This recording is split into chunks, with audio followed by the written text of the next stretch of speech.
Welcome to a bonus episode of Making Sense as Jeff leaves the picture right there. We're going to be talking about an article in The Economist that is titled Wild Claims. A popular measure of America's economic health has become pretty useless. Which measure? Why is it useless? What does Jeff really think about it? He's going to hear it live right after I tell you, friends, that you're probably, what are you doing? You're probably listening to this podcast. Did you know that you can watch it? Yes, you can also watch it as a video on YouTube.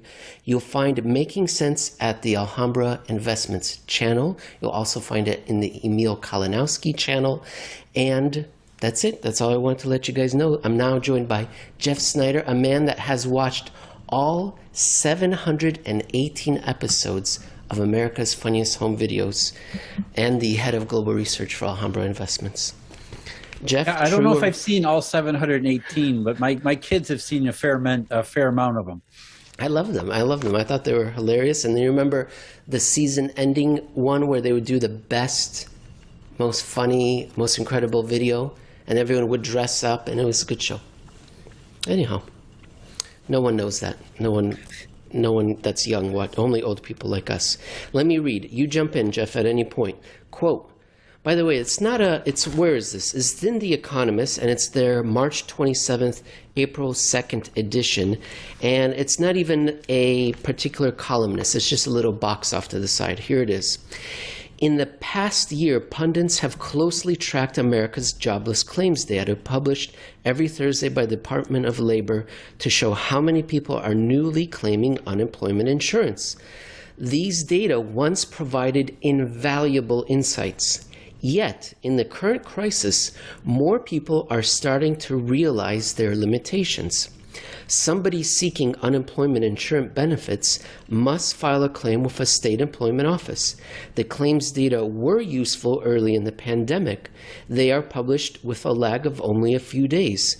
So that gave an insight into the economic collapse of last March and April, long before the monthly jobs report. In those 2 months, claims data suggested about 30 million Americans had filed for unemployment insurance, in line with later figures on job losses with the Bureau of Labor Statistics. Yet, in the past year, more than 80 million applications have been filed for state UI, unemployment insurance. Were all applications unique, the data would imply that 50% of American workers had lost their pre-pandemic job. Really?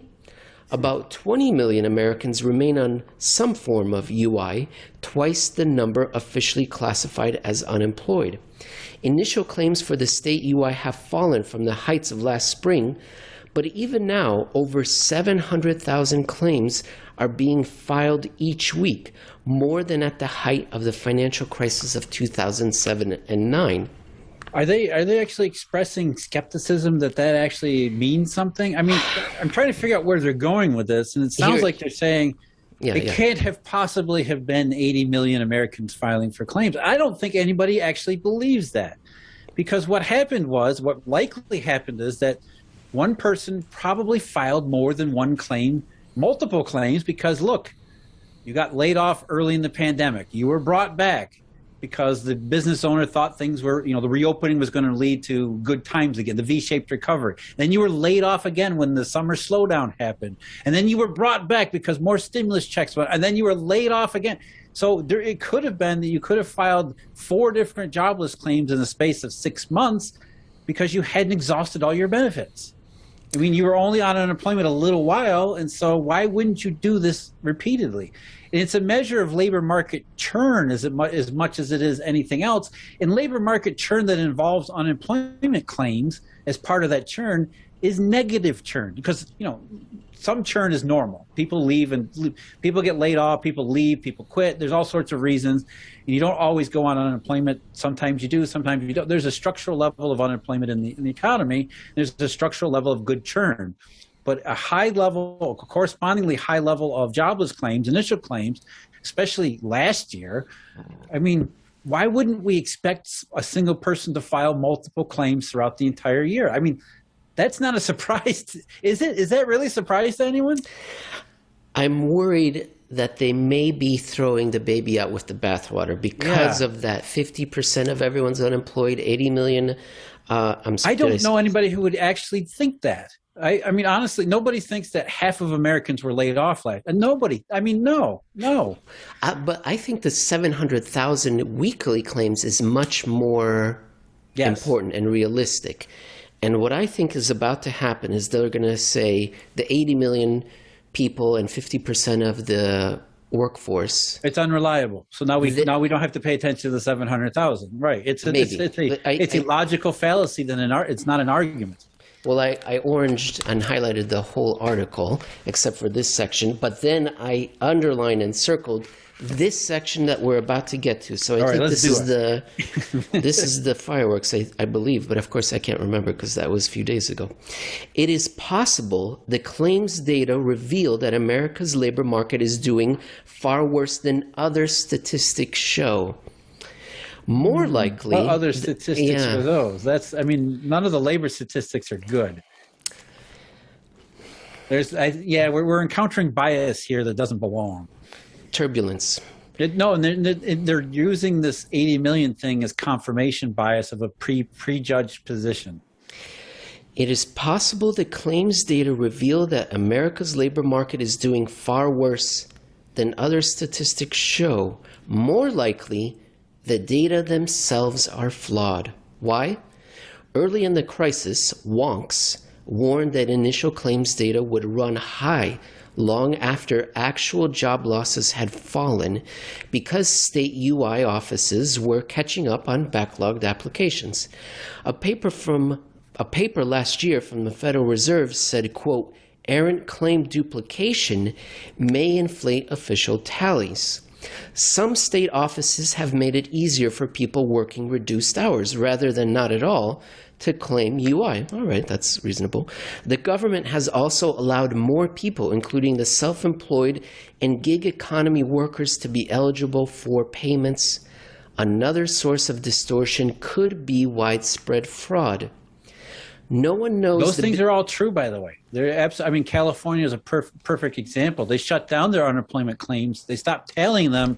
When was that? October, November, I forget exactly when, because millions of fraudulent claims had gone through the system. So that's absolutely true. But as you said, I think they're trying to devalue in your mind jobless claims because of these irregularities, when I think they're starting from the wrong premise. Because what labor market data isn't awful? I mean, even Jay Powell says we're only halfway back, and halfway back a year later is not good. That's not good because we went down so far. Halfway back is still is still a bigger jobs gap than there had ever been during the 2008-2009 recession. We still have fewer jobs than we should have today than at the worst parts of the crisis. So, I mean, most of the labor market data, if you look at it honestly and objectively, it kind of does look like jobless claims. There's a problem here, and there's a big problem here.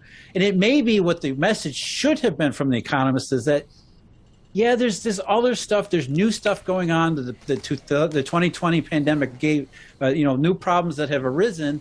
And we know that. So maybe we don't know precisely how big the problem is, but to say that, we don't know precisely means we don't know there probably isn't a problem. That's just going way, way too far. And I think it's a product of bias than anything else. It's certainly not a product of honest analysis, because the jobless claims data, as I went through a couple of weeks ago, I matched jobless claims data to JOLTS, to the establishment survey, and you can see there's a great deal of consistency in each one of those very separate data series that says, yes, things are getting better, but that doesn't mean things are good. And you also do it to other non-jobs data. I mean, the graphs I'm thinking about are that kind of V that turned into a check mark, right? A backwards check mark. And then I think, don't you include oil or like oil supply? And you include different various measures that have nothing to do with jobs that all show the sort of V-shaped recovery. Oh, summer slowdown. Sideways. Right. And it's all, the very consistent picture, which is that, look, we had a big recession and then only a partial rebound. Now, and again, I think that's what the article should have said is that, look, jobless claims are they're not as precise as they may have been before, and so we have to take them with a very small grain of salt that says, okay, we look at 700,000. That's probably bad. We don't know how bad. Jeff, there's only two sentences left, and I feel bad that I'm going to read this to you because I know it's going to set you off. It's just too much, and I feel bad about it. I just want you to calm yourself. I want to know if your blood pressure is okay.